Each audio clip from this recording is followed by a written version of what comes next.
everyone, Laura Marscano, Networking Maverick here in wonderful St. Augustine.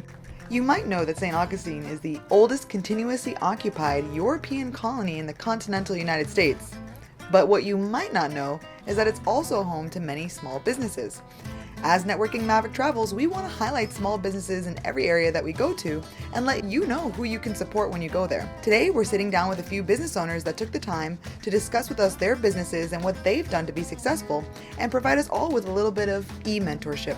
So the first place we stopped by was the Florida Cracker Cafe, and we spoke to the owner, Travis. So Travis, tell us a little bit about, how you started this restaurant up. Well, I actually purchased it from the previous owner. The restaurant's been here. We just celebrated 29 years on July 4th. Oh, wow. So it's been here a while, and I've owned it for 13 years now. And how did you decide to purchase an already existing restaurant versus starting up your own, or how did you even choose this one compared to all the ones you could purchase? Well, I had been in the industry for, I think, 8 years before I decided to buy this, and I had known the previous owners for a long time. Basically, I was here whenever they opened. Oh, really? So I was very familiar with the restaurant, really liked the restaurant, and it was a safer bet for me just because I'd been here for a while. It had a great location, a nice space, customers already. So opportunity came about, and it was a good move, so I just decided to take the plunge. What made you decide to actually take that plunge, be brave and put that down payment and buy the business? Yes, I was working for another restaurant group, and I had been with them for about 8 years, and it just kind of seemed to be a good move because I was ready to kind of get out of the corporate environment and kind of have a little more freedom to do what I'd like to do, and it just seemed like the right thing to do at the time.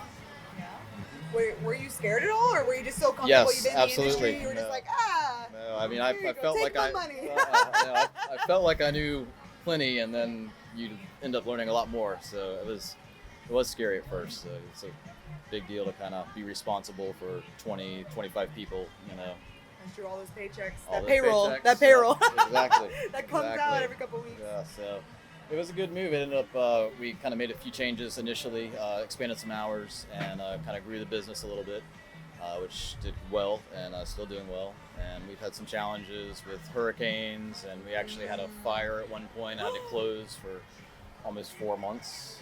So yeah, but we remodeled and ended up being kind of better in the end, the changes that we made. So I guess everything happens for a reason. Yeah. Well, so what are some of the other challenges you face, maybe some unexpected challenges of owning a restaurant in the area, or just owning a restaurant in this area in general? There's always challenges. So any day it could be, something breaking. It could be, a change in your environment. Like I said, the hurricanes, that was kind of a challenge in our area. It can be. Things are always changing as far as trends go and dining, traffic in the area. You can get a great influx of people at certain times, and then at other times it's slower. So you have to be able to adapt to all of that and kind of stay ahead of it if you can. Yeah. Well, I mean, that sounds a lot like the entrepreneurial cycle in general, right? You're going to have like really good ups and sometimes really low lows. How do you feel you survive those low lows? Well, you just got to be prepared to deal with, certain times where you think everything's going wrong, and just kind of be able to be resourceful and think about, okay, how can I make this into a positive thing? So if it's a change in your business, how can you adapt that and end up coming better on the other end? Well, and I think another thing with that in adapting, and we hear a lot in the industries about tourism and how tourism is very cyclical. Yes. So I feel, at least here, the challenge is you have a lot of foot traffic from tourism, but then when tourism's not here, what do you do? And who do you target? Like, who's your target customer, and how do you identify them and kind of go after them? Well, we try to focus on, families, because we have a lot of people that, are on vacation with a lot of, kids and people in their family that maybe they're not normally dining with. So, we get a lot of larger parties, 4, 5, 6 kids. So we have an extensive kids menu. We try to cater to the children, provide coloring books and things like that. Anybody who's from out of town, not familiar with the area, all of our servers are trained to show them, okay, these events are going on, or you might want to try these type of destinations to check out, and kind of get them familiar with the area and kind of guide them along. And how do you, provide that information? Is it through your website or TripAdvisor or Google, or how are you really getting that information out there to reach your target audience? What we do is we do a big presence on Facebook. We have a lot of followers there. We tend to see a lot of response from that. We are on Instagram, but we found that Facebook is probably our main type of social media right now. Is there anything else for the entrepreneurs out there thinking about launching a restaurant in their own business? Anything else you'd like them to know? No, I mean I think it's a great idea if you're thinking of doing that. That's something that's going to be a lot of work, but it's going to be a lot of experience for you too. So I would say just go for it. If it doesn't work out, then hey, that's just some more experience that you've gained, and you can use that for somebody else. If it does work out, then it's a really rewarding feeling. Great. I love that. Next, we were able to speak to the father and son's team behind Mimi's famous crepes, as well as Ben's soft pretzels. We have Jerry and Cameron, correct? Yes. Yeah. Hi. It was amazing. So it was so delicious. We were able to try some of the crepes. So tell us a little bit about this building, why you chose to set up the creperia here in St. Augustine. Well, this is one of the oldest buildings in St. Augustine, so it's over 200 years old. It's kind of divided into 4 rooms. Okay. So the walls cannot be touched because it's owned by the state of Florida. So knowing that we had the opportunity to have almost 2 separate businesses shared by the same kitchen, we could do 2 separate businesses. So in one room we decided on crepes, and the other room we decided on soft pretzels, which is Ben's Soft Pretzels. How long has that been there? Northern Indiana. That one opened about a month before the crepes did. Okay. Crepes was our own creation. So we're coming up with our recipes. We're tweaking them over time to make the best possible crepe we can.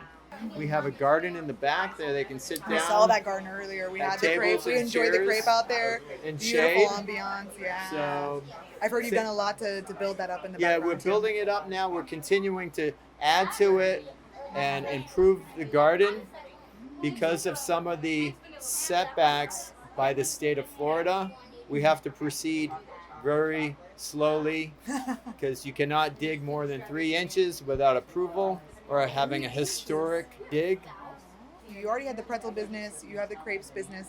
What were some of the unanticipated challenges in setting up Mimi's? Well, this was going from a souvenir shop, gift shop, to a food shop. We're dealing with different agencies like the Department of Hotels and Restaurants. We're dealing with the state of Florida, the historic preservation. And so we're trying to deal and please all these different agencies by the state who really don't even talk amongst themselves until I need them to. So we've seen today, we've been walking up and down the strip. There are tons of restaurants, tons of different places people could go. What do you think separates Mimi's from the rest of the restaurants in the area? But we're the only one that sells crepes. Okay.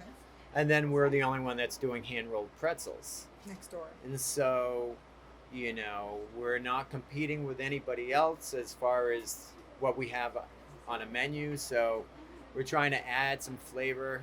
What is your target market, and how did you identify them, and how do you capture them? Like, what kind of marketing do you do, or how do you get that exposure? Well, target market is really anyone who wants to eat. That's just walking by and hungry. Right. And do you feel like you use TripAdvisor or Google AdWords or just Instagram and social media or organic following? What do you think are your marketing tactics that you utilize? I think the street itself is a pretty good advertising, marketing type deal. But as far as like TripAdvisor and Yelp and stuff like that, I don't think we're on too many of those. Yeah, we've done some Instagram. Yeah, we've done a lot of Instagram and Facebook marketing, but as far as like the other ones, Yelp and TripAdvisor, I think that we're not really in the need of them just because the street itself has, I don't know how many people a year, Right. like 1 million or 2 million, I don't know. Right. But I mean, it would be good to have those just based off reviews and stuff like that. But as for now, since we're just a startup business, I guess we're going without it for the time being. Right. Yeah. As we get more comfortable, we'll start to look into TripAdvisor. Yeah. What made you get past all of the fear and actually decide to launch a business? And Well, I think sometimes you have to roll the dice, right? If you don't never roll the dice, then you don't have a chance, right? That's so true. But just take small steps. Do something. I love that. Right. As long as you're doing something, I think I got this from Just you. move forward slightly. Even if it's like a half a step a day. Right. In 2 days, I'll have a full Try step. and do something. Always moving forward. Right. We also got to speak with the new manager, Kat, at Cabana del Caballo. The marketing isn't really necessary. So as people walk by, majority of the restaurants have a menu that's posted outside. So they kind of know walking in what to expect, what they're going to eat, what's available. So most of our advertising comes from like TripAdvisor.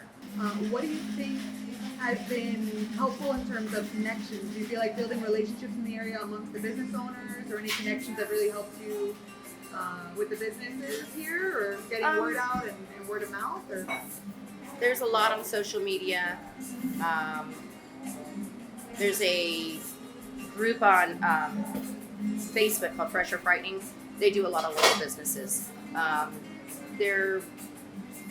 haven't seen them too much downtown, so I'm kind of just trying to put the word out for Cabana myself and for Seafood in the Pub. Of course, I probably push here a little bit more than the others do. this is your home now. Right, yes. And I'm not sure with the other businesses. I really haven't been able to meet and greet with a lot of people yet. I am hoping to do some of that, but we already have somebody who works for the Colonial Quarter, who does a lot of the tourism, a lot of the marketing, and stuff like that. That's like her full thing. She sits on boards and boards and boards. Oh, so you have a specific person who does like the business development and community building part of it? Oh, that's so interesting. So it's a whole position just for that. Mm-hmm. Wow. That's a really great way to do it as well in order to tackle it, have that person specialize. Yes, but it's more, well, my understanding, and I could be wrong, but she deals a lot with the tourism boards and groups and That's your promoting target St. market. Augustine. Yeah. Right. Right, it goes hand in hand because you're helping promote St. Augustine, but it's also helping promote the business as well. Correct. Which makes sense. That's a smart thing to do. I know a lot of hotels do that with their managers. They sit on the tourism boards and everything too. I think that's great information. What are your 3 weeks new Yes. to managing? What are your biggest plans for this location and other locations for moving it forward? Or I'd really like to see. I haven't worked a whole year, obviously, but I hear that there's a lot of lulls. That specific times of the year get busier, and while others are slower. And of course, that's typical for any restaurant, anywhere in town. and seasonal, especially for tourism. Right. But I would like to see a more consistent, busier time for St. George Street and Taberna. You know, it's for me, it's about the food, but it's also being able to have the employees support themselves and have lives that they can, you know, be happy and productive and do the things that they want to do without worrying about, is there enough money? Of course. Well, and I think that it sounds like from what you said, a lot of tackling that lull would be bringing in the local market, right? So if you can get more of the local market to come in, that would be a way to combat the tourism lulls. Right. Right? And Exactly. the locals would be more likely to come in because there's probably more parking during a lull. Hopefully. Right? You would hope. I would hope. Yeah. The parking is a insanely crazy beast. There's been days where I'm late because I'm texting. I'm still looking for parking. So we ended up having an amazing day here in St. Augustine. I think that the businesses that provided value for the Networking Maverick community were wonderful, some great information. This is something that's really important for all small business owners to learn in order to compete against the bigger companies or differentiate your own company. So for all those businesses that you saw today, make sure you visit them when you're in St. Augustine. Thank you so much for watching. I hope you learned something and had a little bit of fun. Networking Maverick out. Happy connecting.